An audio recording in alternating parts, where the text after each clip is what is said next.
জয়গুরু দাদা ও মায়েরা, আজকে আপনাদের এই কাহিনীতে বলবো যে এক গুরু ভাই উনার স্ত্রীকে কেন মাথা ফাটিয়ে দিলেন। সুন্দর একটি গল্প। একদিন এক গুরু ভাইয়ের বাড়ির পাশ দিয়ে আরেক গুরু ভাই যাচ্ছিলেন। হঠাৎ ওই বাড়ির ভিতর থেকে চিৎকার শুনতে পান। একটু থমকে দাঁড়াতেই স্বামী স্ত্রীর মধ্যে ঝগড়া হচ্ছে বুঝলেন। স্বামী খুব চিৎকার করে স্ত্রীকে শাসাচ্ছে, আর স্ত্রীও উচ্চস্বরে কাঁদছে। স্বামী স্ত্রীর ঝগড়া। বাড়ির মধ্যে ঢুকতে একটু দ্বিধাবোধ করলেন ওই দাদাটি।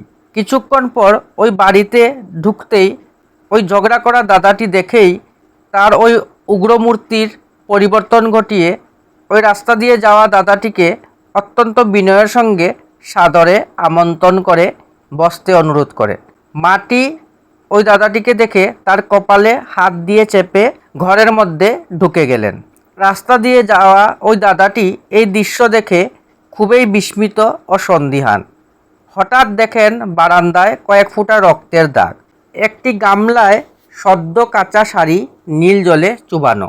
উনি ব্যাপারটা কিছুই অনুমান করতে না পেরে জিজ্ঞাসা করলেন, বারান্দায় রক্তের দাগ কেন?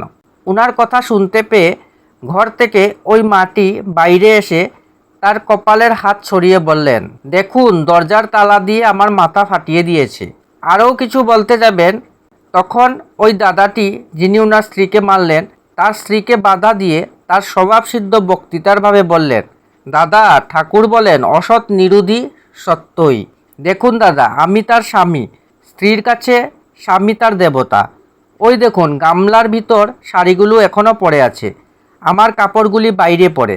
স্বামী দেবতার কাপড় আগে না ভিজিয়ে নিজের কাপড় আগে ভিজিয়েছে।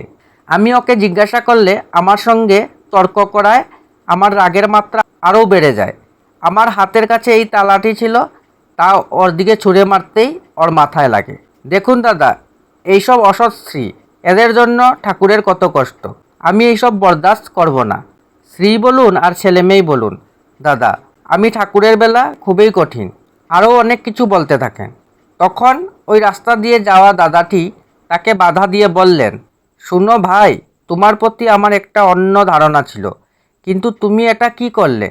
একটু দৃঢ় মস্তিষ্কে চিন্তা করো। ওই তালাটি যদি মাথার অন্য জায়গায় লাগতো, হয়তো তোমার স্ত্রীর মৃত্যু ঘটতে পারত। তুমি একজন বিশিষ্ট কর্মী, তোমাকে কত লোক শ্রদ্ধা করে, তোমার কথা শোনার জন্য কত লোক ঠাকুরের অধিবেশনে আসেন। তারা যদি জানতে পারেন তোমার কথাগুলির সঙ্গে তোমার আচরণের কোনো মিল নেই, শুধু মুখেই বলো, তোমার প্রতি তাদের শ্রদ্ধা কিছু থাকবে না, মনে মনে ঘৃণা করবে।